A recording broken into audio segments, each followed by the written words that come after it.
Capítulo 35. Lugar perigoso, pessoas diante da TV, homem vazio. Uma fresta da porta se abriu. O funcionário se curvou um pouco e entrou no quarto com a bandeja em uma das mãos. Enquanto continuava escondido atrás do vaso de flores do corredor, esperando que ele saísse, fiquei pensando no que deveria fazer. Eu poderia entrar no quarto assim que o funcionário saísse. Tem gente no quarto 208. E se os acontecimentos prosseguissem como da vez passada? Por enquanto estavam prosseguindo. A porta não deveria estar trancada. Ou eu poderia não entrar no quarto agora e seguir o funcionário. Nesse caso, descobriria de onde ele tinha vindo. Fiquei com o coração apertado, dividido entre essas duas opções. Por fim, resolvi seguir o cara. Naquele quarto 208, devia haver algum perigo escondido, um perigo que podia trazer consequências fatais. Eu me lembrava muito bem do som firme das batidas à porta ecoando no escuro e do reflexo branco de uma faca afiada no balde de aço inoxidável, ou teria sido apenas a luz do corredor?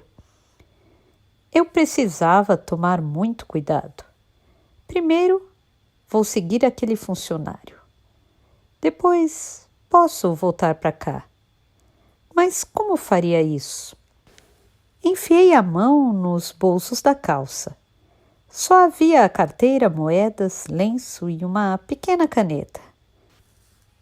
Peguei-a e risquei minha mão para me certificar de que estava com tinta. Posso fazer marcas na parede, pensei. Assim, conseguirei voltar até aqui, talvez. A porta se abriu de novo e o cara saiu, já sem nada nas mãos. Ele fechou a porta, se impertigou e voltou pelo mesmo caminho a passos largos, de mãos vazias, assobiando Ragazza Ladra. Eu saí de trás do vaso e segui sem o encalço. Quando chegava a uma bifurcação, eu fazia um pequeno X na parede, cor de creme com a caneta azul.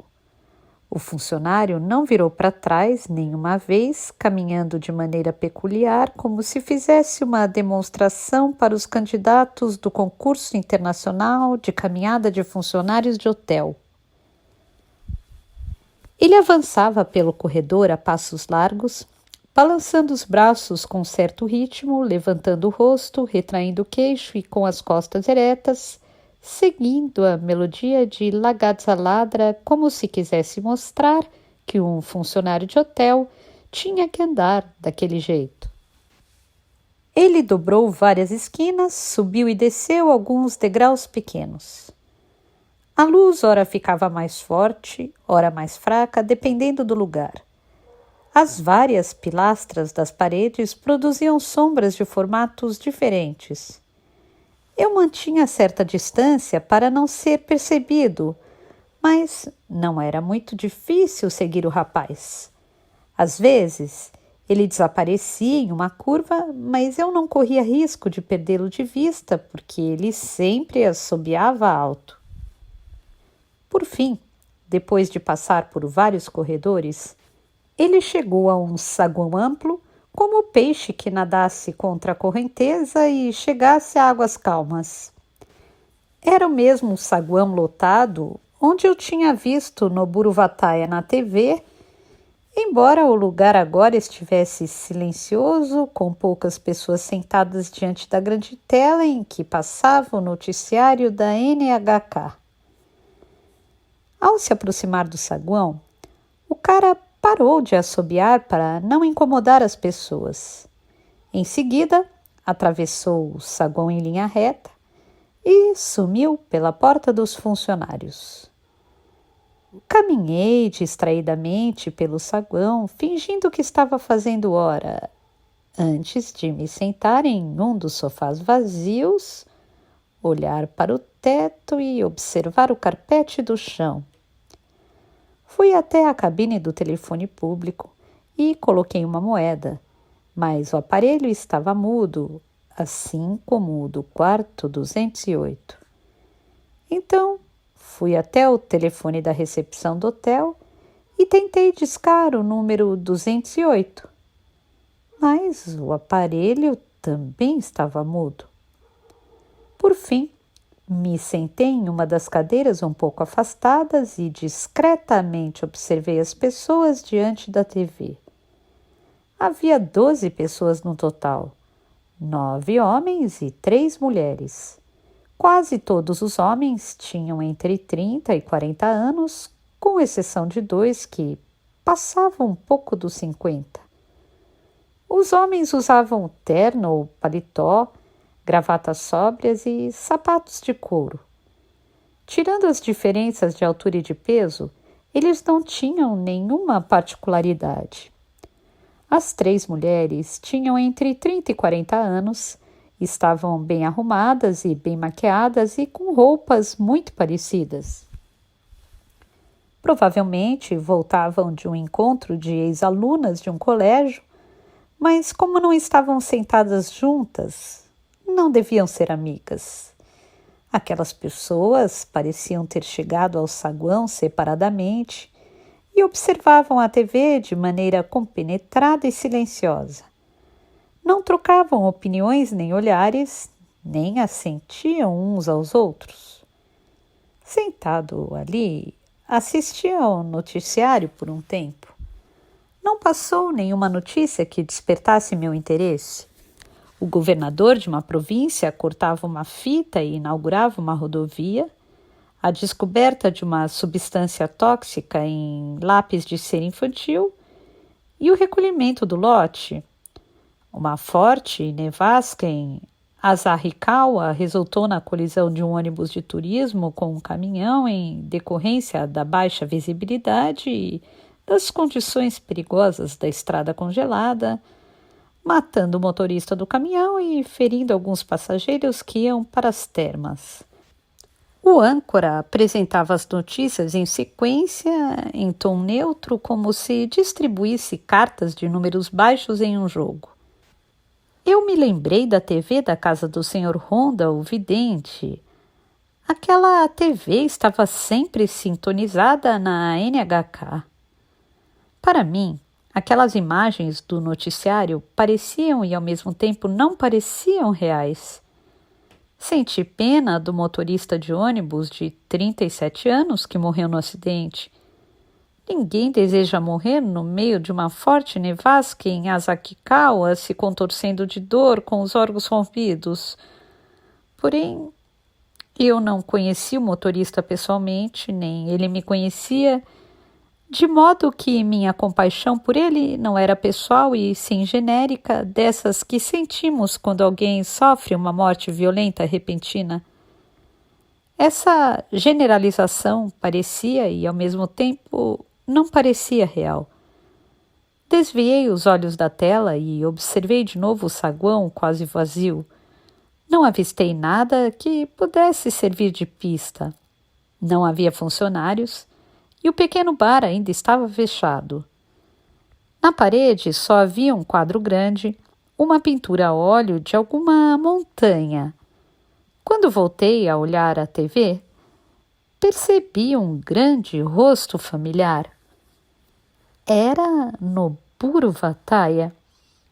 Eu me inclinei para a frente na cadeira e prestei atenção no noticiário. Algo havia acontecido a Noburo Vataya? Mas eu tinha perdido o começo da notícia. A foto desapareceu e na tela apareceu o repórter, de gravata e terno, microfone na mão. Estava diante da entrada de um grande prédio. Trazido para o hospital da Universidade Feminina de Tóquio e está sendo tratado na UTI. Por enquanto, só temos a informação de que seu estado é grave e que ele está em coma em decorrência de uma fratura no crânio. Perguntamos à direção do hospital se existe risco de vida, mas a assessoria respondeu que no momento não é possível fornecer detalhes. Possivelmente ainda vai demorar para ser divulgada uma nota oficial sobre o estado de saúde do paciente. Ainda nesta edição, traremos atualizações ao vivo da entrada principal do Hospital da Universidade Feminina de Tóquio. Na tela voltou a aparecer o âncora.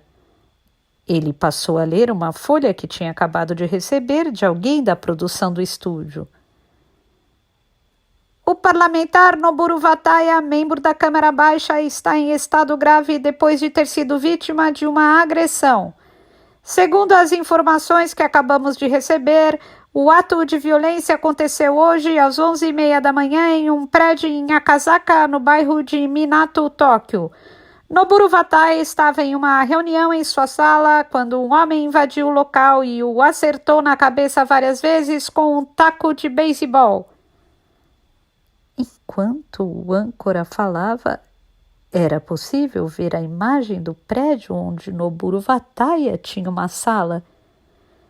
Segundo as testemunhas, o homem se passou por uma visita para entrar na sala, escondendo o taco de beisebol em um tubo comprido para desenho e atacou Noboru Wataya sem dizer nada.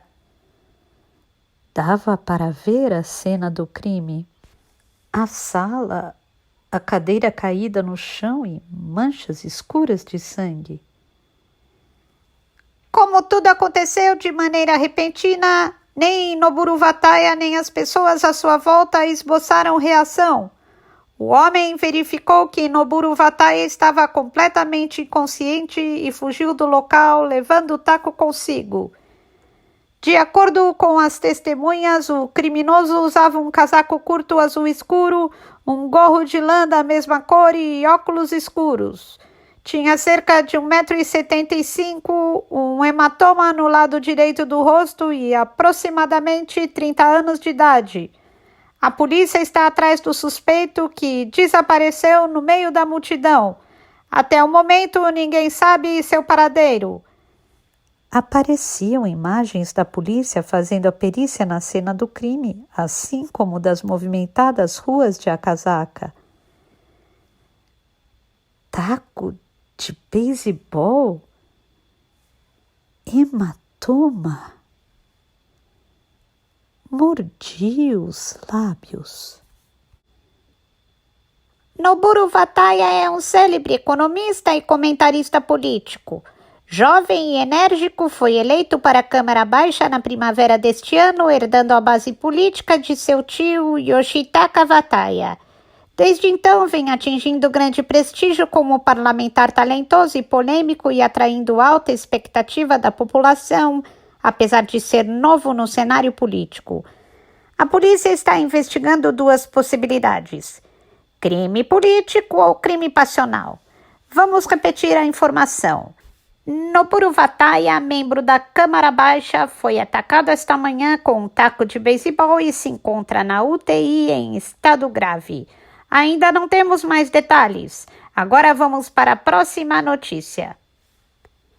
Alguém desligou a TV, a voz do âncora foi cortada e o silêncio preencheu o ambiente. As pessoas relaxaram um pouco no saguão como se tivessem recuperado o fôlego. Pelo visto, estavam reunidas diante da TV para ouvir notícias sobre Noboru Wataya. Ninguém se levantou, mesmo depois que a TV foi desligada. Ninguém suspirou, fez qualquer muxoxo ou tossiu. Quem teria atacado Noboru Wataya com um taco de beisebol? A descrição do suspeito era idêntica à minha. Casaco curto, azul escuro, gorro de lã da mesma cor e óculos escuros.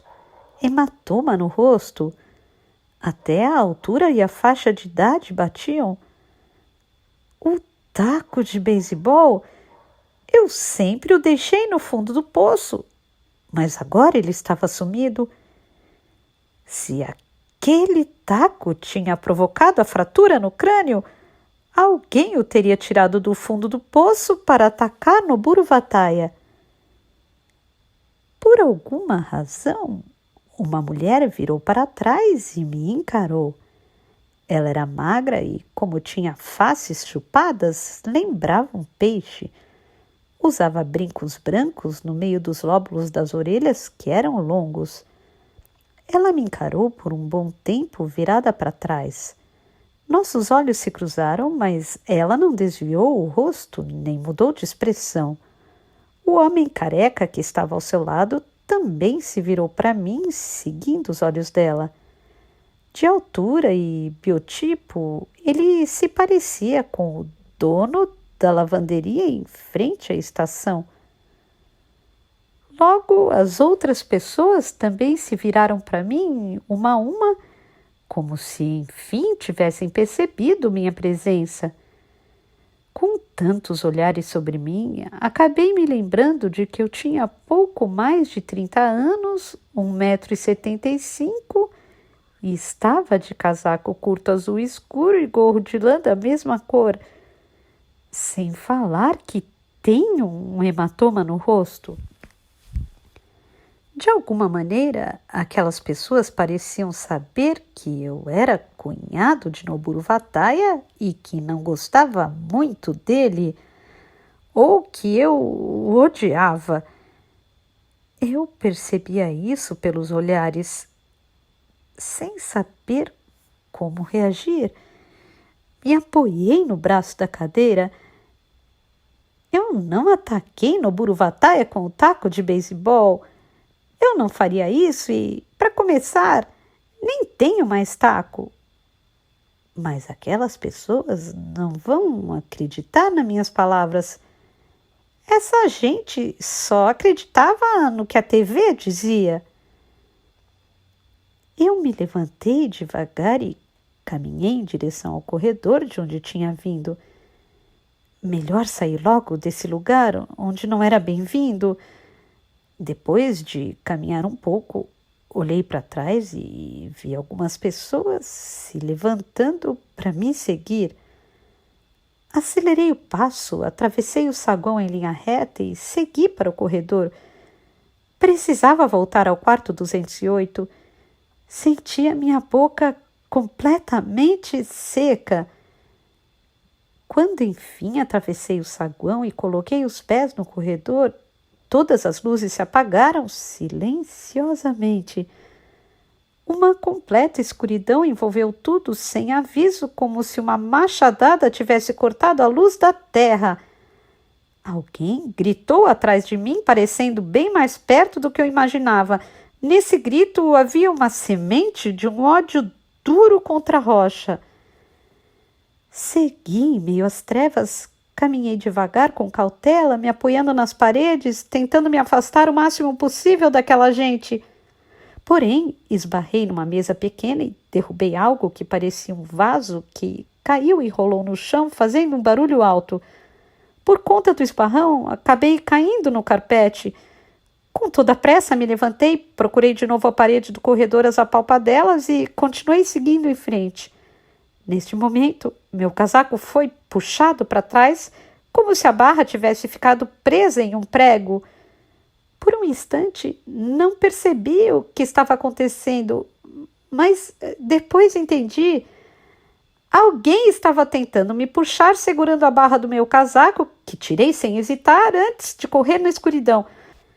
Virei as esquinas, tateando com as mãos, subi a escadaria, tropeçando e dobrei em uma curva aos trancos e esbarrando em vários objetos no caminho. Pisei em falso na escada e caí com o rosto no chão, mas não senti dor. Só sentia de vez em quando uma vertigem opaca no fundo dos olhos. Não posso deixar que me prendam aqui. Não havia nenhuma luz por perto, nem sequer a luz de emergência que deveria funcionar em casos como este de falta de eletricidade. Continuei correndo desesperadamente na escuridão, sem distinguir nem a direita nem a esquerda, até que parei. Controlei a respiração e agucei os ouvidos para ver se escutava algo atrás de mim.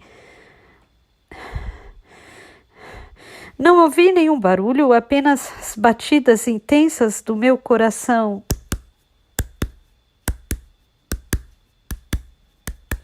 Resolvi fazer uma pausa e me agachei. Aquelas pessoas devem ter desistido de me seguir. Não adianta continuar correndo. Eu só vou ficar mais perdido no meio do labirinto que é essa escuridão. Eu me encostei na parede e tentei me acalmar um pouco. Afinal, quem teria apagado a luz? Não podia ser mera coincidência. As luzes se apagaram no instante em que coloquei os pés no corredor, quando as pessoas estavam prestes a me alcançar. Alguém que estava ali no momento tinha procurado me salvar do perigo. Tirei o gorro de lã, enxuguei o suor do rosto com o lenço e coloquei o gorro de novo na cabeça. Várias partes do meu corpo se queixavam de dor, como se tivessem se lembrado agora, mas aparentemente eu não estava ferido. Olhei os ponteiros luminosos do relógio de pulso, mas lembrei que ele estava parado. Os ponteiros continuavam marcando 11h30, o horário em que eu tinha entrado no poço, o horário em que Noburo Vataya havia sido atacado por alguém com um taco de beisebol em sua sala de Akasaka. Será que ataquei mesmo Noburo Vataya com o taco de beisebol? Pensando em meio àquela profunda obscuridade, essa também me pareceu uma das possibilidades teóricas. Talvez no mundo real eu realmente tivesse atacado e ferido gravemente Noburo Vataya com o taco de beisebol. Talvez eu apenas não tivesse me dado conta disso ainda. Talvez, sem eu saber, o intenso ódio que havia dentro de mim tivesse caminhado até Noburo Vataya e o atacado. Não deve ter ido caminhando, pensei. Para ir até Akasaka, era preciso pegar o trem da linha Odakyu e fazer a baldeação para o metrô na estação de Shinjuku. Será que eu seria capaz de fazer tudo isso sem perceber? Não, impossível. A não ser que exista um outro eu. De qualquer maneira, se Noburo Vataya tivesse sequelas ou morresse, era preciso admitir que Ushikawa tinha realmente uma ótima intuição. Afinal, ele trocara de montaria no momento certo. Fiquei impressionado com seu olfato animal. Até consegui ouvir sua voz na minha orelha. Sem querer me gabar, senhor Okada, mas eu tenho um bom olfato para essas coisas. Um olfato realmente apuradíssimo. Senhor Okada, alguém chamou meu nome bem de perto. Meu coração pulou até a garganta como se impelido por mola. Eu não fazia a menor ideia de onde vinha a voz. Tenso, procurei ver à minha volta, mas é claro que não enxerguei nada. Senhor Okada, não se preocupe, estou do seu lado. Nós já nos encontramos aqui antes. O senhor se lembra? Reconheci a voz. Era daquele homem sem rosto, No entanto, por cautela, não respondi de imediato. O senhor precisa sair daqui o quanto antes. Quando a luz voltar a se acender, eles virão atrás do senhor. Venha, conheço um atalho. O homem acendeu a lanterna de bolso que tinha formato de caneta. A luz era fraca, mas suficiente para iluminar o chão. Venha! Insistiu o homem, me apressando. Eu me levantei do chão e o segui rapidamente. Foi o senhor quem apagou a luz agora há pouco? Perguntei atrás do homem, que não respondeu, mas também não negou. Obrigado, eu estava em apuros. Eles são perigosos. São bem mais perigosos do que o senhor imagina. Noburo Vataya foi mesmo atacado e está em estado grave? Foi o que disseram na TV. Se limitou a dizer o homem sem rosto, escolhendo as palavras com cautela. Não fui eu. No momento do ataque, eu estava sozinho no fundo do poço. Se o senhor está dizendo, deve ser isso mesmo. Comentou o homem, como se fosse uma coisa normal. Ele abriu a porta e subiu a escadaria com cuidado, degrau por degrau, iluminando o chão com a lanterna. Eu seguia seu encalço. Como era uma escada comprida, no meio já não sabia mais se estava subindo ou descendo. Aliás, era mesmo uma escada? De qualquer maneira, o senhor tem alguém para testemunhar que estava mesmo dentro do poço no momento da agressão? Indagou o homem sem se virar para mim. Eu fiquei calado. Não, eu não tinha ninguém para testemunhar. Então, o melhor a fazer é fugir logo sem tentar se justificar. Eles acreditam que foi o senhor.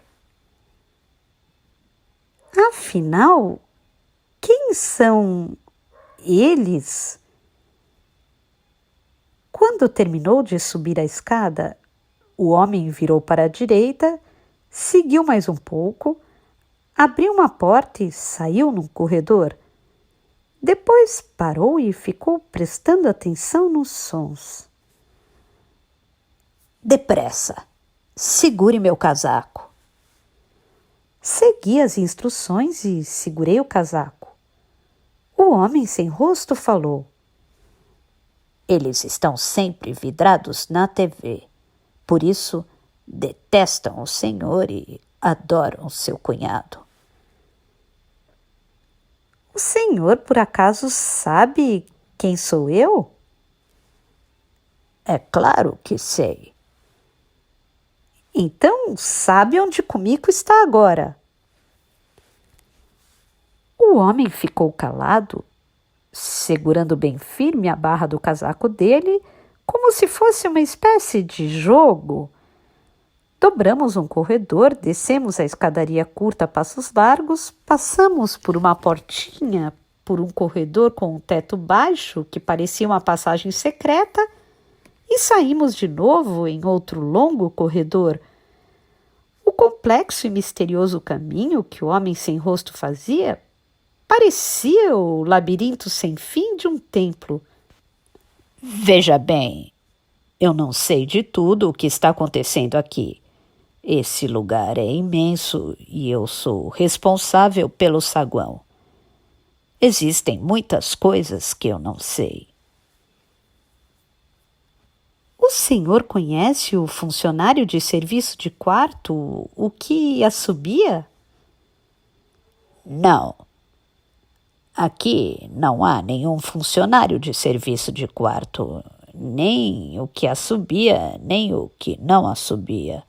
Se o senhor viu algum funcionário por aqui, então não era um funcionário, mas algo que se passava por um. Eu me esqueci de perguntar, mas o senhor deseja ir ao quarto 208, não é? Sim, combinei de me encontrar com uma mulher nesse quarto. O homem não fez nenhum comentário, não perguntou quem era a mulher nem o assunto que trataria com ela. Ele avançou pelo corredor com passos seguros e eu segui atrás, passando por meandros complexos na escuridão como um barco guiado por um rebocador. Até que, de repente, sem avisar, o homem parou em frente a uma das portas. Acabei esbarrando nele e quase o derrubei. Durante o esbarrão, senti que ele era extremamente leve e tênue. Era como se eu tivesse esbarrado em um corpo vazio. No entanto, ele logo recuperou o equilíbrio e jogou a luz da lanterna na placa da porta 208. Não está trancada. Fique com essa lanterna. Eu consigo voltar mesmo no escuro. Quando entrar no quarto, tranque a porta e não abra para ninguém. Se tem um assunto a resolver, resolva logo e volte para o local de onde veio. Este lugar é perigoso. O senhor é um invasor e eu sou seu único aliado por aqui. Não se esqueça disso. Quem é o senhor? O homem sem rosto colocou a lanterna na minha mão com delicadeza, como se delegasse algo. Sou um homem vazio. Ele aguardou minha reação com sua cara sem rosto virada para mim. Porém, naquela hora eu não consegui encontrar as palavras. Pouco depois, ele desapareceu silenciosamente. Ele estava na minha frente em um instante e no seguinte havia sido sugado pela escuridão. Apontei a lanterna para a direção onde ele estava, mas a luz só iluminou uma parede branca em meio às trevas. Como o homem sem rosto havia dito, a porta do quarto 208 estava destrancada. Minha mão girou a maçaneta sem fazer barulho. Por precaução, apaguei a lanterna, entrei no quarto sorrateiramente e, na escuridão, tentei observar o que havia lá dentro. No entanto, assim como antes, tudo estava imerso em completo silêncio, sem sinal algum de movimento. Eu apenas ouvia um som baixinho dos gelos estalando dentro de um balde. Então, acendi a lanterna e tranquei a porta atrás de mim. O som metálico e seco ecoou alto. Na mesa do centro estava a garrafa fechada de cul-de-sac, com os copos novos e o balde com gelo. A bandeja prateada ao lado do vaso refletiu a luz da lanterna de maneira sedutora, como se estivesse à sua espera por muito tempo. E o perfume do pólen ficou ainda mais intenso, como se respondesse ao reflexo. O ar se tornou mais denso e a força gravitacional pareceu ter ficado um pouco mais forte ao meu redor. Encostei as costas na porta e por um tempo tentei verificar meu entorno com a luz da lanterna. Este lugar é perigoso. O senhor é um invasor e sou seu único aliado por aqui. Não se esqueça disso. Não aponte a luz para mim. Ouvi a voz de mulher dizer no quarto ao fundo. Você promete que não vai apontar essa luz para mim? Prometo. Capítulo 36. Luz de vagalume. Como quebrar o feitiço. O mundo onde toca o despertador. Prometo. Respondi, mas minha voz ecoou de uma forma distante, como uma voz gravada. Diga que não vai apontar a luz para o meu rosto. Não vou apontar a luz para o seu rosto, prometo. Promete mesmo? De verdade? De verdade. Vou cumprir a promessa. Então, será que você poderia preparar 2 copos de uísque com gelo? Bastante gelo. Apesar do tom um pouco infantil, como se imitasse uma menina mimada, sua voz era de mulher madura e sedutora. Deixei a lanterna sobre a mesa, controlei a respiração e preparei o uísque com gelo, aproveitando a luz. Abri a garrafa de Cutty-Sark, usei o pegador para colocar os cubos de gelo nos copos e servi o uísque. A cada etapa, eu precisava confirmar mentalmente o que minhas mãos estavam fazendo. A grande sombra da parede oscilava conforme o movimento que eu fazia. Segurei os 2 copos de uísque na mão direita e com a lanterna na mão esquerda iluminei o chão e entrei no quarto ao fundo. O ar parecia um pouco mais frio do que antes. Eu tinha suado sem me dar conta e o suor parecia estar esfriando aos poucos. Depois lembrei que eu havia tirado o casaco e o deixado no meio do caminho. Como prometido, apaguei a lanterna que guardei no bolso da calça e as apalpadelas, coloquei um dos copos na mesa de cabeceira. Em seguida, com um copo de uísque na mão, me sentei na cadeira estofada que ficava um pouco afastada. Mesmo em meio às trevas, conseguia me lembrar da posição aproximada dos móveis. Fiquei com a impressão de ter ouvido o som do farfalhar do lençol. Em silêncio, a mulher se sentou e, encostada na cabeceira da cama, pegou o copo. Tomou um gole depois de balançar o copo de leve, fazendo os gelos se baterem. No meio daquela escuridão, parecia um efeito sonoro de novela de rádio. Eu só senti o cheiro do uísque do copo, mas não bebi. Fazia muito tempo que eu não via você. Falei, e minha voz agora soou um pouco mais familiar. É mesmo? Perguntou ela. Eu não sei muito bem.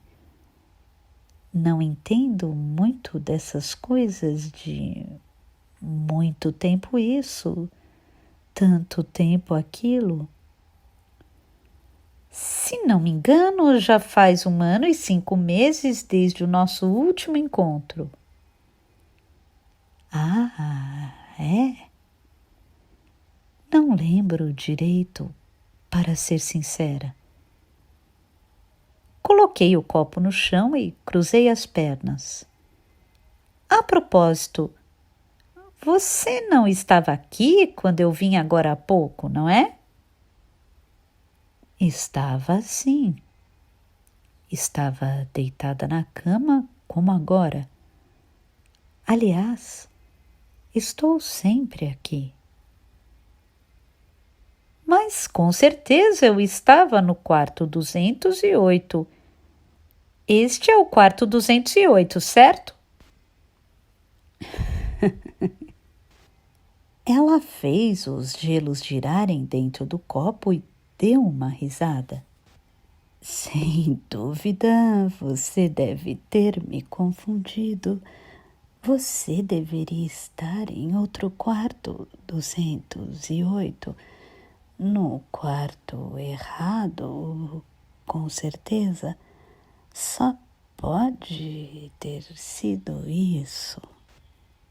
Sua voz estava um pouco instável, o que me deixava inquieto. Talvez ela estivesse bêbada.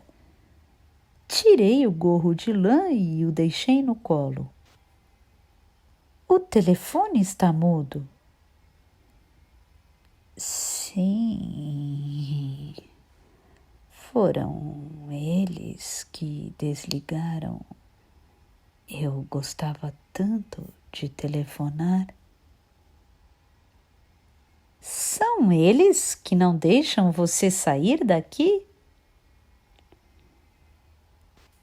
Bem, não sei. Não sei direito. Ela deu uma risadinha. Quando ria, sua voz oscilava no ar. Desde nosso último encontro, pensei muito em você. Sabe, fiquei pensando, quem será ela? O que estará fazendo em um lugar daqueles? Parece interessante. Imaginei diversas possibilidades, mas ainda não tenho certeza, são só palpites. Ah, é? Então você não tem certeza, mas tem palpites. Sim, para ser sincero, acho que você é Kumiko.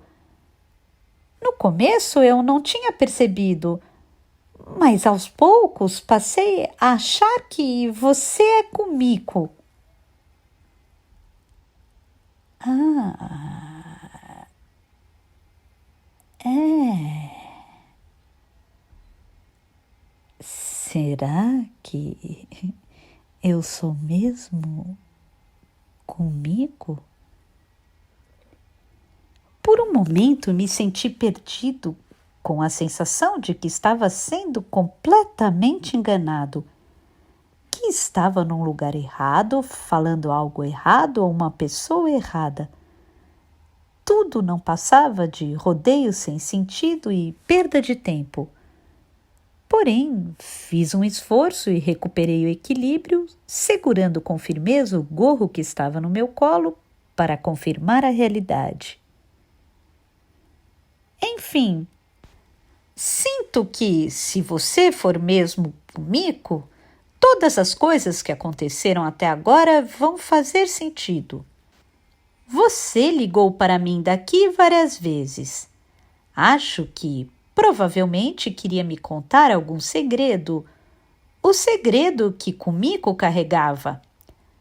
Acho que você me ligava para tentar transmitir o que Kumiko não podia me dizer no mundo real.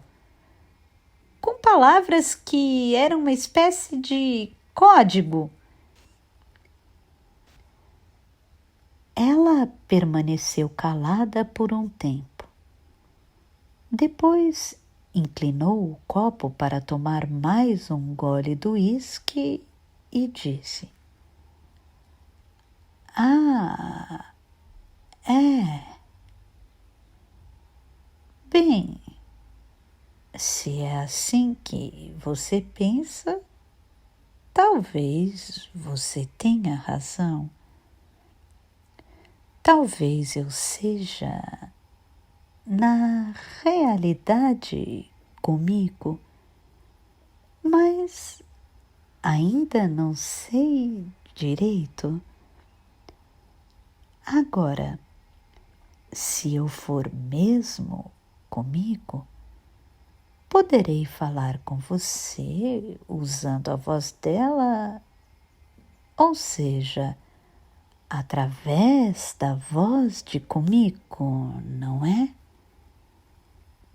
É uma conclusão possível, certo? É um pouco complicado. Você não se importa?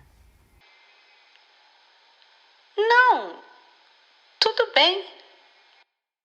Minha voz, mais uma vez, tinha perdido a calma e o senso de realidade.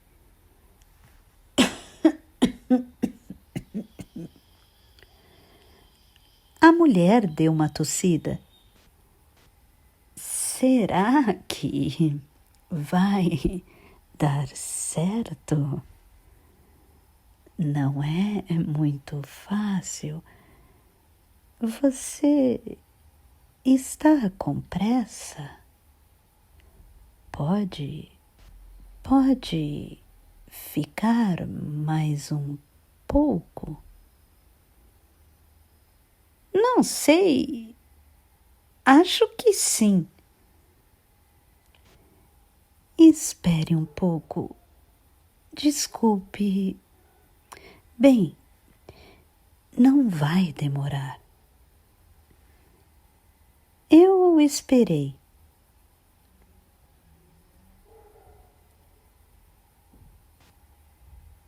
Então você veio até aqui para me procurar, para me encontrar? A voz séria de Kumiko ecoou no meio da escuridão. A última vez que tinha ouvido a voz de Kumiko foi naquela manhã de verão, quando fechei o zíper das costas do vestido dela. Naquele dia ela havia passado atrás da orelha uma água de colônia que tinha acabado de ganhar antes de sair de casa para nunca mais voltar. Verdadeira ou falsa? A voz no meio da escuridão me levou instantaneamente de volta para aquela manhã. Consegui sentir o cheiro da água de colônia e me lembrar da pele branca de suas costas. A memória em meio àquelas trevas era pesada e densa, provavelmente mais densa do que a própria realidade. Segurei com força o gorro na minha mão. Na verdade, não vim aqui para encontrar você. Vim aqui para levar você de volta comigo.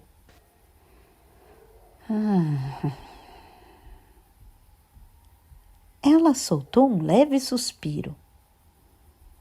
Por que você quer tanto me levar de volta? Porque amo você. Você também me ama e me quer. Eu sei disso. Como você é seguro de si? Disse Kumiko, ou a voz de Kumiko, sem nenhum tom de deboche nem de calor. Na sala de estar ao lado, os gelos se mexeram dentro do balde, fazendo barulho. Mas para ter você de volta, preciso desvendar alguns mistérios. E vai pensar nisso agora com calma? Acho que você não tem tanto tempo assim, não é? Ela estava certa. Eu não tinha tanto tempo assim e eram coisas demais para pensar. Enxuguei o suor da testa com as costas da mão. Só que esta deve ser minha última chance. Tentei me convencer. Vamos, pense. Eu queria que você me ajudasse. Será que eu consigo? Perguntou a voz de Kumiko. Talvez eu não consiga, mas podemos tentar. Bom, a primeira dúvida é: por que você tinha que sair de casa? Por que tinha que me deixar? Eu gostaria de saber o verdadeiro motivo. Você escreveu na carta que transou com outro homem. Eu li e reli aquela carta muitas vezes. Essa pode ser uma das explicações, mas não consigo me convencer de que seja o verdadeiro motivo. Não me parece plausível. Não que seja mentira, mas sinto que essa explicação não passa de uma metáfora. Metáfora? Repetiu ela, realmente assustada. Não entendi direito, mas dormir com outro homem seria uma metáfora de quê? Poderia me dar um exemplo? O que estou querendo dizer é que parece uma desculpa para justificar os fatos, mas é uma desculpa que não chega a lugar nenhum. Só arranha a parte superficial. Quanto mais eu reli a carta, mais me convencia disso. Deve existir um motivo verdadeiro, mais fundamental, que provavelmente tem relação com Noburo Vataya. Pude sentir o olhar dela na escuridão. Será que ela consegue me ver? Tem relação? Como assim? Perguntou a voz de Kumiko. Bom, essa série de acontecimentos está muito confusa, com muitos personagens entrando em cena, coisas misteriosas surgindo sem parar. A gente fica sem entender o que está acontecendo se pensar de maneira ordenada na sequência de tudo. Já ao recuar alguns passos e analisar as coisas com certo distanciamento, a história passa a fazer sentido. Você passou do meu mundo para o mundo de Noburo Vataya. O que importa é essa mudança. O fato de você ter transado com outro homem não passa de uma desculpa esfarrapada, de um pretexto. É isso que estou querendo dizer. Pude sentir que ela inclinou o copo. Ao observar em direção ao local de onde vinha o som, tive a impressão de conseguir vislumbrar vagamente o movimento do seu corpo, mas claro que se tratava de uma ilusão. Nem sempre as pessoas enviam mensagens para contar a verdade, Okada. Disse ela, já sem a voz de Kumiko e da menina mimada. Era a voz de uma pessoa completamente diferente, com um tom mais sereno e intelectual. Assim como as pessoas nem sempre encontram alguém para mostrar sua verdadeira face. Entende o que quero dizer? Mas Kumiko estava tentando me contar alguma coisa. Verdade ou não, ela queria me contar algo. Para mim, essa é a verdade. Tive a sensação de que a densidade da escuridão aumentava aos poucos à minha volta, assim como a maré sobe devagar ao entardecer. Eu precisava me apressar. Não me restava muito mais tempo. Quando a luz voltar a se acender, eles poderão vir atrás de mim. Tomei coragem e tentei verbalizar as ideias que estavam se formando na minha mente. O que vou falar agora não passa de suposição da minha imaginação. A família Vataia tem uma espécie de tendência hereditária. Não sei explicar direito o que é, mas é uma tendência. Como você morria de medo disso, não queria ter filhos. Você entrou em pânico quando engravidou porque teve medo de que essa tendência se manifestasse no filho, mas não conseguiu contar esse segredo para mim. Tudo começou a partir daí. Ela permaneceu calada e colocou o copo na mesa sem fazer barulho. E sua irmã mais velha não morreu de intoxicação alimentar? Acho que ela morreu de outro jeito. O culpado pela morte dela foi Noburo Vataia e você sabe disso. Sua irmã deve ter contado algo para você antes de morrer. Deve ter feito uma espécie de advertência. Noburo Vataia provavelmente tem um poder especial. Ele é capaz de encontrar as pessoas suscetíveis ao seu poder e extrair algo que há dentro delas. Ele usou essa força de maneira bastante violenta com Creta Cano, que conseguiu se recuperar com custo. Já a sua irmã não teve a mesma sorte. Como moravam na mesma casa, ela não tinha como fugir, não suportou a situação e preferiu a morte. Seus pais esconderam o tempo todo de você que ela se suicidou, não é? Ela não respondeu. Manteve-se calada na escuridão como se tentasse ocultar sua presença. Eu continuei. Por algum motivo, a partir de determinado momento, Noburo Vataia conseguiu fortalecer brutalmente seu poder. Por meio da TV e de outros meios de comunicação, ele passou a dirigir esse poder em grande escala a toda a sociedade. Atualmente, ele está tentando extrair o que muitas pessoas escondem nas trevas do inconsciente. Está tentando utilizar essa força para benefício próprio e com fins políticos, o que é perigosíssimo. Porque o que ele tenta extrair está fatalmente impregnado de violência e sangue, está diretamente ligado às profundezas mais sombrias da história humana. É algo com capacidade de destruição em massa, algo com capacidade de afetar muitas pessoas.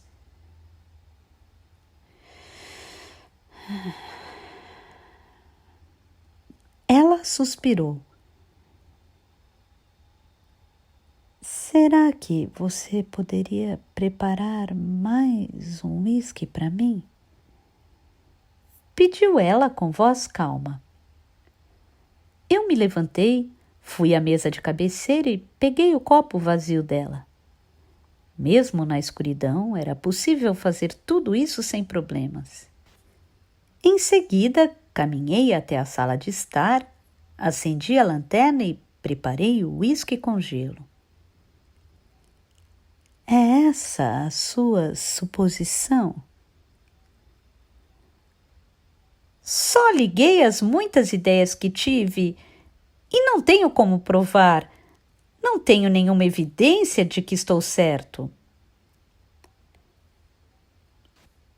Bom, eu gostaria de saber a continuação, se é que tem uma. Voltei ao quarto e coloquei o copo na mesa. Apaguei a lanterna, fui de novo para a cadeira estofada e me concentrei. Você não sabia exatamente o que tinha acontecido com sua irmã mais velha. Mesmo que antes de morrer ela tivesse feito uma advertência para você, nessa época você ainda era muito nova e não compreendeu tudo. Apesar disso, você sabia vagamente que Noburo Vataia tinha maculado e machucado sua irmã. e que você também tinha herdado esse mesmo sangue que ocultava uma espécie de segredo sombrio, um segredo de que talvez você não pudesse se livrar. Por isso você vivia sozinha e tensa em sua casa. Estava sempre isolada, escondida em meio à insegurança latente e desconhecida, como aquelas águas vivas do aquário.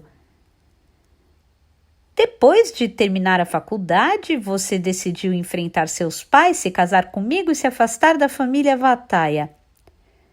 Com a vida tranquila que levava ao meu lado, você foi se esquecendo da insegurança sombria que sempre a assolava. Então começou a trabalhar e foi se recuperando aos poucos, se tornando uma nova pessoa. Durante um tempo, parecia que tudo daria certo, mas infelizmente não foi assim. Certo dia, você sentiu que estava sendo atraída sem perceber pelo poder das trevas que achava ter deixado para trás.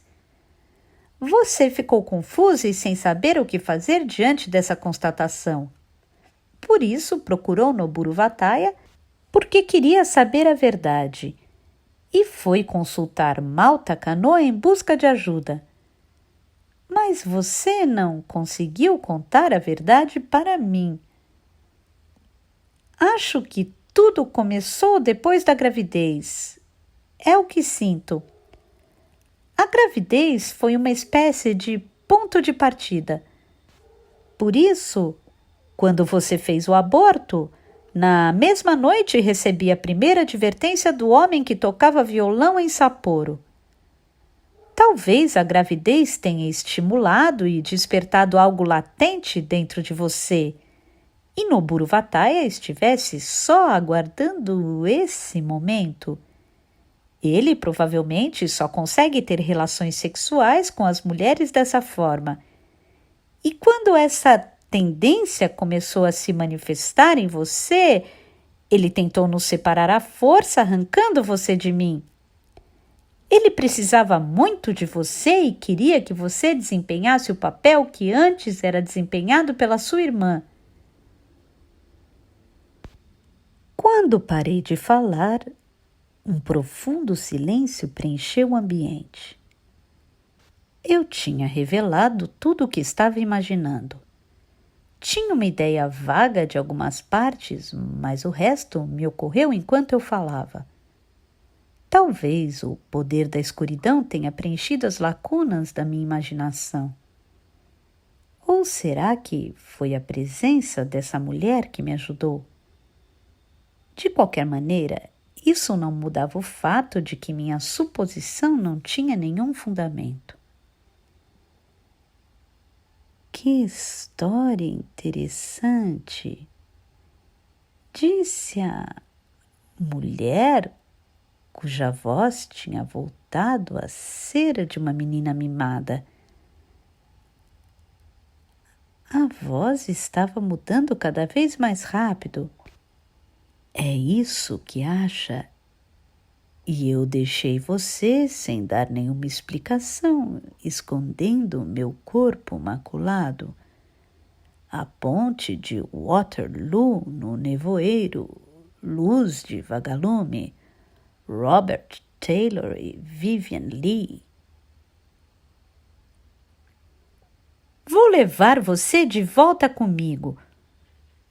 Vou levar você de volta para o nosso mundo, onde temos um gato com a ponta do rabo um pouco curvada, um quintal pequeno, para o mundo onde toca o despertador.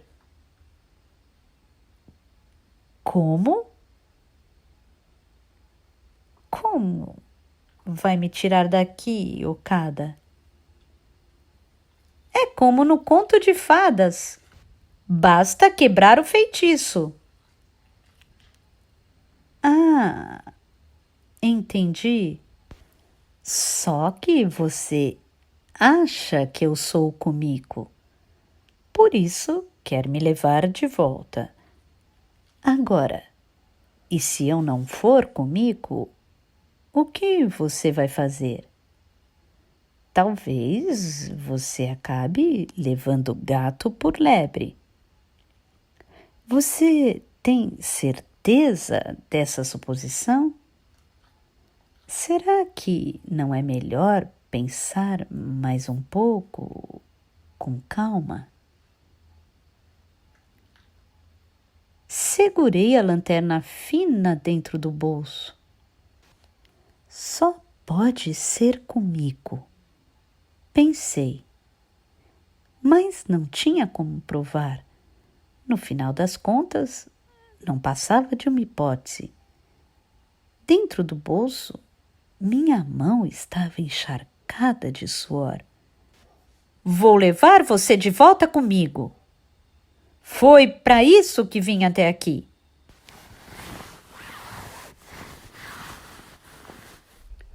Ouvi um leve farfalhar de lençol. Ela parecia ter mudado de posição na cama. Você está afirmando isso? Estou afirmando. Vou levar você de volta comigo. Não precisa pensar melhor? Não, já decidi.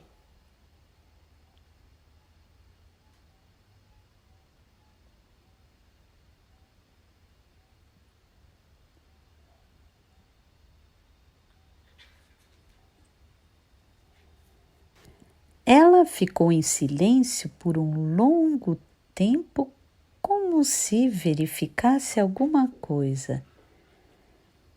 Em seguida, soltou um longo suspiro.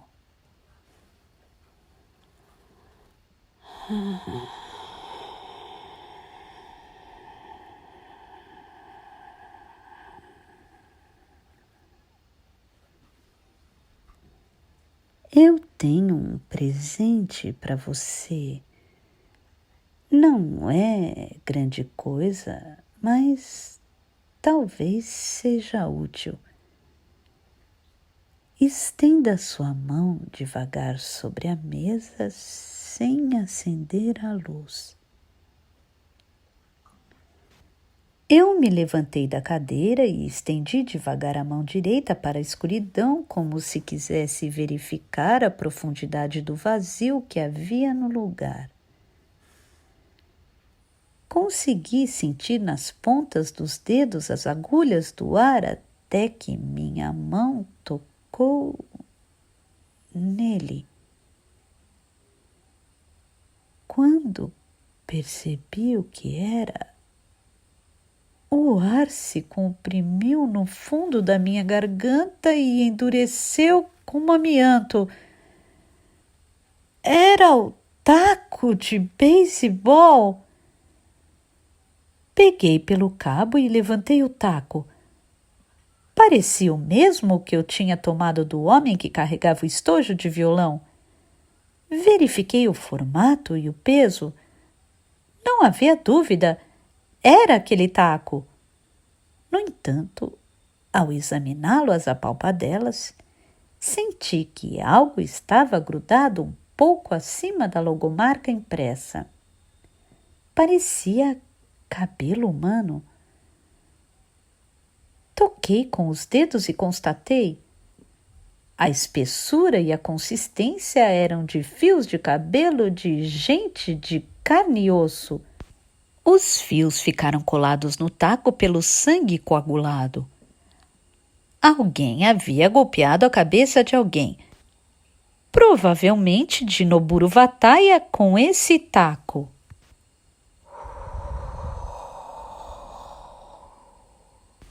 Por fim, consegui expelir o ar que estava preso por muito tempo no fundo de minha garganta. Esse taco é seu, não é? Provavelmente. No fundo da escuridão, minha voz tinha adquirido um novo tom, um pouco diferente, como se alguém oculto nas trevas falasse no meu lugar.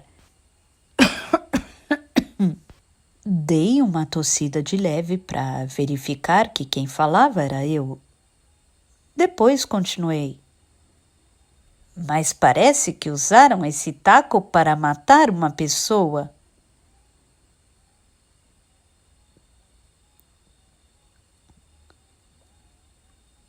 Ela permaneceu calada. Abaixei o taco e o coloquei entre as minhas pernas.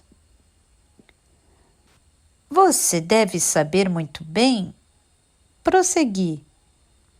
Alguém atacou Noburo Vataya com esse taco na cabeça. A chamada do noticiário de TV era verdade. Noburo Vataya está internado em estado grave em coma e corre risco de vida. Ele não vai morrer, afirmou a voz de Kumiko de maneira apática, como se narrasse um acontecimento histórico escrito num livro. Mas talvez nunca mais recupere a consciência, talvez vague para sempre no meio das trevas, mas ninguém sabe o tipo de trevas em que ele vai vagar. Às apalpadelas, peguei o copo do chão e esvaziei sem pensar em nada. O líquido sem gosto passou pela minha garganta e seguiu para o esôfago. Sem nenhum motivo, senti um calafrio e tive uma sensação desagradável de que algo não muito distante se aproximava devagar em meio às trevas compridas. Meu coração acelerou, como se previsse aquilo. Não temos muito tempo. Se puder, quero saber. Afinal, que lugar é esse? Perguntei. Você veio aqui várias vezes e conseguiu achar o meio para chegar. Também sobreviveu sem ser destruído. Você deve saber muito bem que lugar é esse. Além do mais, essa não é uma questão muito importante agora. O importante é...